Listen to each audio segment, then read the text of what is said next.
আসসালামু আলাইকুম, welcome to new blog. আমাদের চিটংয়ে যাওয়ার দিন অবশেষে চলেই এলো।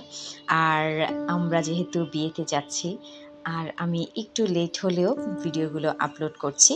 আমরা যাচ্ছি আজকে মহানগর প্রভাতীতে।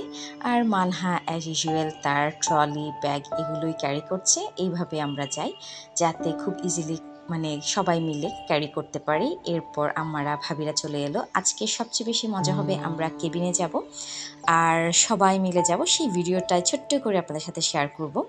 আমরা ট্রেন চলে এলো একদম ইন টাইমে, আমরা উঠে পড়লাম আর গাড়ি আমাদেরকে বিদায় দিল। কেমন যেন মন খারাপ মনে হচ্ছিল। মানহা তার বাবাকে কি যেন বলতে চাচ্ছিল, অনেক কিছু। এরপর এলো আমাদের নাস্তার পালা, আর আমরা খুব মজার নাস্তা খেয়েছি।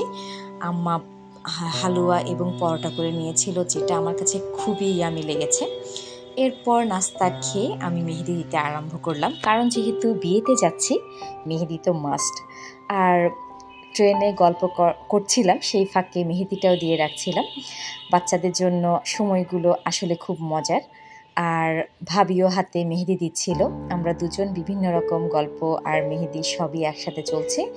আগের দিন রাতে আমি বাম হাতে একটু নখে আঙুলে মেহেদি দিয়েছিলাম, কিন্তু এরপর আর সময়ই করতে পারিনি মেহেদি দেওয়ার। তো সেই জন্য সব কিছু নিয়েই ট্রেনে গিয়েছি, যাতে ট্রেনে বসেই মেহেদিটা পড়তে পারি। আর মেহেদি পড়তে তো আমার অনেক বেশি ভালো লাগে। আর ঈদের সময়গুলোতে তো আমি অবশ্যই মেহেদি পড়ি। তবে মানহা, মুয়াজ, ইন্তিসার ওদের ভালো লাগবে, সেজন্যই কেবিনটা আমি চুজ করেছিলাম। আর ওরা মজাও পেয়েছে, কিন্তু মুয়াজের সেদিন বেশ জ্বর ছিল, 105-এর মতো সকালবেলা। এই অবস্থায় ওকে সাপোজিটরি দিয়েই রওনা দিয়েছিল। আর ট্রেনে ওঠার কিছুক্ষণ পর একটু যখন ভালো লেগেছে, তখন মানহাদের সাথে খেলেছে। ওরা কেবিনের উপরে সিটে বসেছে, এটাতে ওরা খুব বেশি মজা পাচ্ছে। আর সত্যি কথা হচ্ছে যে ফ্যামিলির সাথে এরকম খুব সিম্পল কোজি টাইম কাটাতে আমার খুব বেশি ভালো লাগে।